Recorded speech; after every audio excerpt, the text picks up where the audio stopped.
मैंने यूपीएससी की परीक्षा 1997 में क्वालिफाई की थी। उसके बाद मैं भारतीय रेल यातायात सेवा में ज्वाइन किया मैंने। इसी से हम मैंने कोई भी सर्विस ज्वाइन करते हैं तो बेसिकली हम लोग पब्लिक सर्वेंट होते हैं, और पब्लिक सर्वेंट होने का एहसास इस रेलवे में रह करके मुझे हर पल होता रहा। चूंकि 2 करोड़ से ज्यादा लोग यात्रा करते हैं यहाँ पर प्रतिदिन, तो किसी ऐसी संस्था का अंग होना जो कि लोगों के जीवन में कोई इस तरह प्रभावित करता है, वो बहुत ही संतोषजनक था, बहुत ही सुखदायी था और है। चूंकि हम तो अभी भी सर्विस में बरकरार हैं, और यूं कहें कि ओवरऑल जो हमारा अपना अनुभव था बड़ा सुखदायी था एज ए पब्लिक सर्वेंट खासतौर से। नमस्कार, आप देखना शुरू कर चुके हैं सीतामढ़ी की आवाज। मैं हूं आपके साथ आरएस कुमार। स्वागत कीजिए सीतामढ़ी की आवाज पेज पर सीतामढ़ी के लाल मुकुल कुमार जी का। आपको इनके बारे में थोड़ा सा इंट्रोडक्शन हम देते हैं। 1997 में सिविल सेवा परीक्षा पास कर भारतीय रेलवे में अभी सेवा दे रहे हैं। साथ ही साथ ये एक ऐसे शख्सियत है जो उपन्यासकार और कवि भी है। डिजिटल मीडिया के इस दौर में कि क्या खास है कि अपने आप को इन चमचमाती दुनिया से अलग रखे हुए हैं। तो सबसे पहले स्वागत करते हैं मुकुल सर का। स्वागत है सर। धन्यवाद, और दर्शकों को मेरा बहुत बहुत नमस्कार। सवालों का सिलसिला हम शुरू करें उससे पहले हम जानना चाहेंगे कि आप सीतामढ़ी से हैं, माता जानकी के बर्थ पैलेस से होने का कैसा अनुभव है आपका? सीतामढ़ी हमारी जन्मभूमि रही है और कर्मभूमि भी कुछ हद तक मैं इसको कह सकता हूं, इसलिए कि वहां हमारी शिक्षा वहां से हुई है, और उसी शिक्षा के आधार पर मैंने अल्टीमेटली यूपीएससी क्वालिफाई किया। तो वो हमारा बर्थ प्लेस है, जन्मभूमि तो बहुत मातृभूमि की तरह बहुत ही प्रिय होता है हृदय को, और उसको कोई रिप्लेस नहीं कर सकता है। तो सीतामढ़ी हमारे लिए हमारी जिंदगी में एक बहुत ही खास उसका स्थान है, और वो ऐसा स्थान है जो हमेशा हमें प्रिय रहेगा पूरी जिंदगी। जब मैं इंटरव्यू के लिए यहाँ आ रहा था तो आपके बारे में गूगल पे बहुत सारी चीजों को मैंने अध्ययन करने का प्रयास किया। आपके लेखनी को भी मैंने देखा। काफी सुखद अनुभव हुआ कि आप जैसे लिखते हैं, और कविता के क्षेत्र में जो है काफी आपने सम्मान भी पाया है। तो हमारे दर्शकों को वो भी बताइए कि कौन कौन से सम्मान आपने पाए और कितने कविता अब तक लिख चुके हैं। मैं पहले अपनी लेखनी पर आता हूं। मैं 2 कविताओं का संग्रह मेरा प्रकाशित हुआ, और 2 उपन्यास मेरी जो काफी चर्चित रही, एज बॉयज बिकम मैन और सेडक्शन बाय ट्रूथ। तो यूं कहें कि कविता और उपन्यास अभी कुछ वर्षों में तो उपन्यास पर ज्यादा हमारा ध्यान रहा, और चूंकि उपन्यास फिजिकली बड़ा डिमांडिंग जॉब है। कविता तो आप लिखते हैं और एक बार फिनिश हो जाती है, उसमें टाइम जो है, समय जो है वो कम खर्च होता है। लेकिन उपन्यास में कहानी का सृजन, एक तरह से समझिए कि आप एक नई दुनिया का सृजन कर रहे हैं, उसमें बहुत समय मतलब जाता था।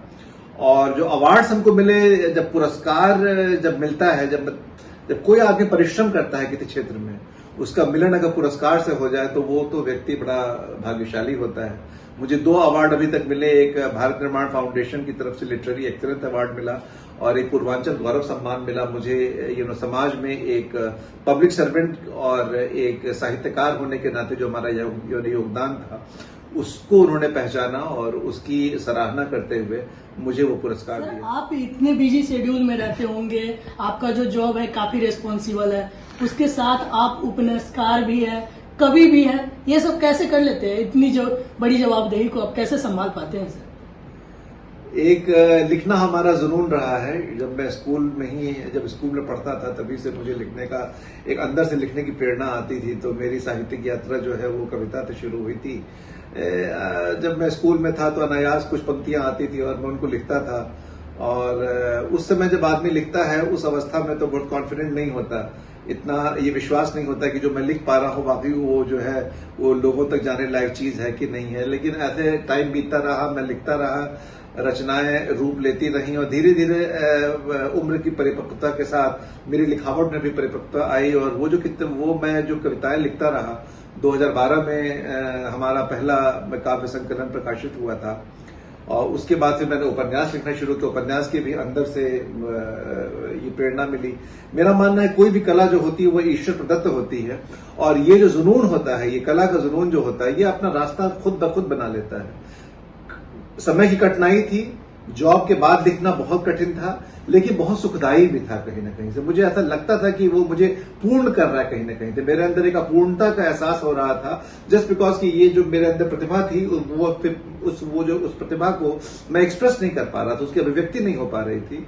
और आज मैं कह सकता हूं कि लिखने के बाद और उसमें उस अभिव्यक्ति के बाद और इस मुकाम पे आने के बाद मैं अपने आप को एज ए ह्यूमन बीइंग, एक आदमी के रूप में काफी पूर्णता का एहसास होता है मुझे अपने अंदर।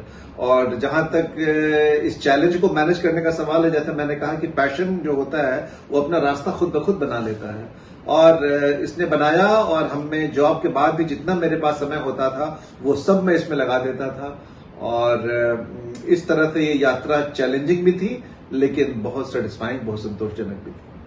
आपका जो प्रोफेशनली एक्सपीरियंस रहा वो हमारे दर्शकों को थोड़ा सा साझा करें। मैंने यूपीएससी की परीक्षा 1997 में क्वालिफाई की थी। उसके बाद मैं भारतीय रेल यातायात सेवा में ज्वाइन किया मैंने। और रेल, जैसा आप जानते हैं, जीवन मतलब पूरे देश की एक जीवन रेखा मानी जाती है। और अल्टीमेटली कोई भी यूपीएससी से हम कोई भी सर्विस ज्वाइन करते हैं तो बेसिकली हम लोग पब्लिक सर्वेंट होते हैं।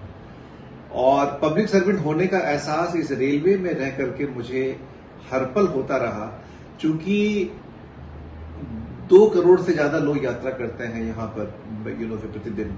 तो किसी ऐसी संस्था का अंग होना जो कि लोगों के जीवन में कोई इस तरह प्रभावित करता है, वो बहुत ही संतोषजनक था, बहुत ही सुखदायी था, और है, चूंकि हम तो अभी भी सर्विस में बरकरार हैं।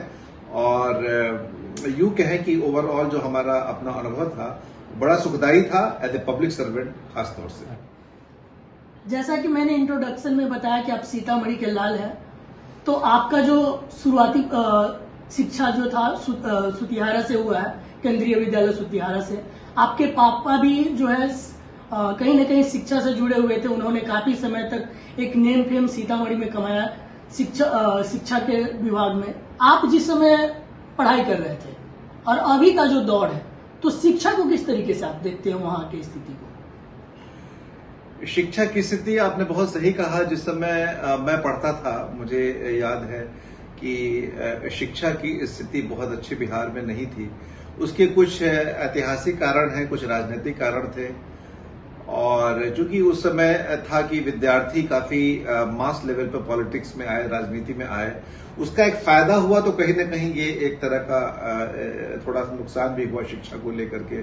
कॉलेज के सेशंस नहीं थे, क्लास उन्होंने अटेंड नहीं किया, कॉलेज के सेशंस थे मतलब नहीं टाइम पर कंप्लीट होते थे।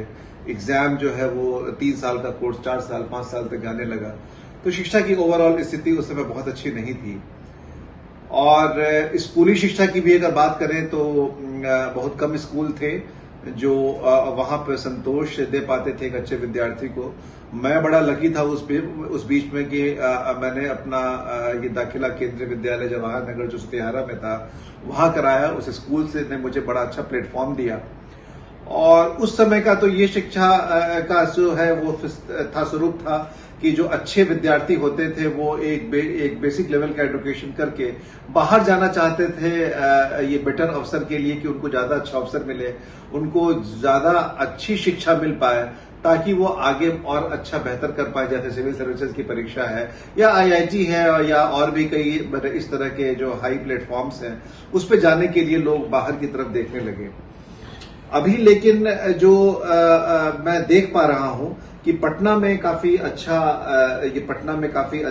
ये शिक्षा का हुआ, विकास हुआ, काफी कोचिंग इंस्टीट्यूट्स है। तो अभी जो बच्चे हैं वो पटना में भी बहुत सारे बच्चों को मैंने देखा कि रह करके वहां से भी उन्होंने जो प्रेस्टिजियस एग्जाम निकाले हैं। तो धीरे धीरे यूं कहें कि हाँ, बिहार में तो इम्प्रूवमेंट है, शिक्षा के क्षेत्र में इम्प्रूवमेंट आ रहा है।